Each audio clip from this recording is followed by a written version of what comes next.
આર્ટિકલની delivery માટે આપણે door step service menu પર જઈશું. ત્યારબાદ આપણે આર્ટિકલ ડિલિવરી પર ક્લિક કરીશું. અહીં આપણને આર્ટિકલનું લિસ્ટ દેખાડશે જે આપણે એકનોલેજ કર્યા હશે. હવે આપણે 1 બાય 1 ડિલિવર બતાવશું. અહીં આપણે આર્ટિકલ નંબર પર સિલેક્ટ કરીશું એટલે આપણને આર્ટિકલની ડિટેલ દેખાડશે. ત્યારબાદ આપણે ઓપ્શન સિલેક્ટ કરવાનો રહેશે. આર્ટિકલ ડિલિવર કરવાનું છે કે રિટર્ન કરવાનું છે ત્યાંથી સિલેક્ટ કરવાનું રહેશે. જો આર્ટિકલ રિટર્ન કરવાનું હોય અથવા ડોર લોક બતાવવાનું હોય તો નોટ ડિલિવર પર સિલેક્ટ કરવું, નહીંતર તો ડિલિવર આપણે બતાવી દેવું.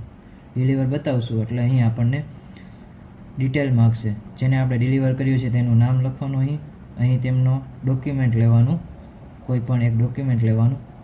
હું મારા અહીં નામ અને ડોક્યુમેન્ટ કરું છું, તમે તમારા એન્ટર કરો.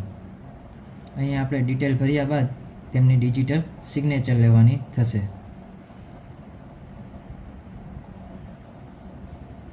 ડિજિટલ સિગ્નેચર લીધા પછી ઓકે બટન પર ક્લિક કરીશું. અહીં તેમની ડિજિટલ સિગ્નેચર દેખાશે. ત્યારબાદ આપણે સબમિટ બટન પર ક્લિક કરીશું.